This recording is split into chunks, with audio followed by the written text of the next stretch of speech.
everybody, I hope you are doing well. Bailey Pop here, and today we are going to be talking about the new Super Mario movie. Let's go!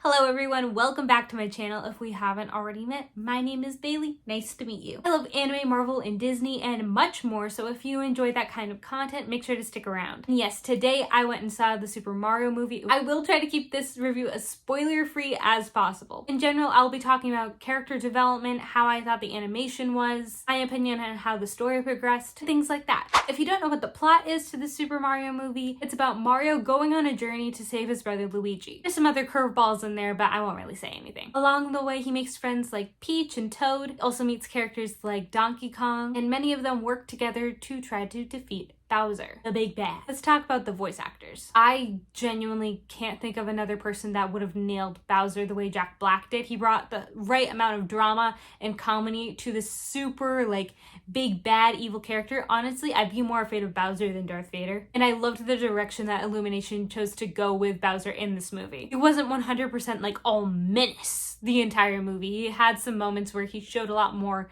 character than that. And if you go watch the movie, you'll know what I mean. I will say I was one of the people that had worries about Chris Pratt. The short clip of what we got in the trailers was nothing compared to what he actually sounded like in the rest of the movie. Now this next little bit is something that happened in the movie, but it doesn't give away anything for the plot. So if you want to skip 30 seconds, feel free. But the first snippet we really see from the Mario brothers, Luigi and Mario, is them in a commercial that they had decided to make for their business, the Super Mario Bros. Plumbing business. And their voices are super amplified up, just like the games. And then you see it kind of pan away from the commercial, and it's just them standing watching their commercial in a pizzeria. And they essentially say, was the voice too much? Essentially saying that's not the way they talk all of the time, but they wanted to talk that way for the commercial because they wanted to amplify their personalities. As I watched the movie and as I was listening to Mario, I did not once think, oh, that just sounds straight up like Chris Pratt. Unlike other movies that he's done in the past, like the Lego movie. He really did a good job trying to capture the essence of the character with his voice, so I will give him that. I don't know all of the actors that played the characters, but I will say the characters that stood out to me the most were definitely Toad, some of Donkey Kong's family, and a lot of Bowser's minions. They fit their characters really well. Long term, I think the only one that I may have trouble with would be Peach, just because when I envisioned her voice, I did think it was going to be a little bit higher and a lot airier. But just like how they pointed out at the beginning of the movie with Mario and Luigi's, how it could be annoying constantly hearing a voice like that over time in comparison to just hearing it every once in a while you're playing a game. I am happy that they chose to go more with a normal female voice for Peach. Let's talk about character design. Illumination did a wonderful job with all of the effects and animation and really nailing down the designs of these characters. There was Mario, Luigi, Peach, Yoshi, Toad, Donkey Kong's Kingdom. I believe it's called the Kong Kingdom. Not quite sure. There were a lot of different worlds and characters that they needed to design, and they did a fantastic job for it. That being said, they also updated the designs of some of the characters to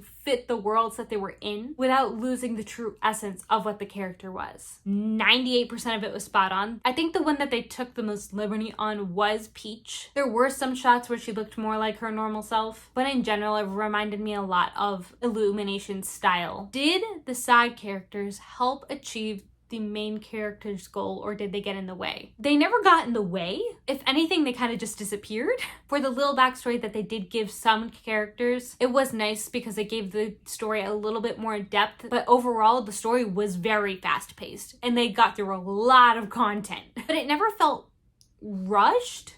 The only moment I could possibly think of is when they first introduced Peach, but at the same time, I also appreciate that they didn't take 5 to 10 minutes to talk about something that we all could have just guessed was going to happen anyway. If you watch the movie, you'll know exactly what I'm talking about. Now, were there any unnecessary scenes or moments? I don't think so. I think they cut out a lot of the fluff that they could have had in there. At the same time, it does feel like they're missing a little bit of dialogue towards the end, but overall, they didn't hurt the story. Now, out of the whole movie, the only thing I would consider changing is maybe Seth Rogen playing Donkey Kong. They did take a different spin on Donkey Kong than I thought they were going to take. I just don't know if Seth's voice fully matched Donkey Kong's vibe. Maybe they were trying to give Donkey Kong a more youthful vibe for the moment because it looks like they might do more movies. So it'll be interesting to see what they do with that. If you haven't already watched the movie, I do suggest going to see it. Honestly, if you want some good old nostalgia, this movie will not do you wrong, and it's genuinely a good movie for the entire family. Even if you don't know a lot about Mario games or Nintendo, it's still a good watch. And out of the thousands of children's shows and movies that I have watched, this is definitely worth watching. Also, if you are seeing it in theaters or waiting to watch it at home, there are 2 credit scenes, one towards the beginning and one at the end of the credits that you won't want to miss. If you enjoyed this movie, make sure to let me know down in the comments. Have you played the games as well? I want to know. A huge shout out to all of the lovely people that support me here on this channel and across all of my social media platforms. It's because of you these videos are possible. Hey guys, I kind of look like a mess right now, so please ignore that, but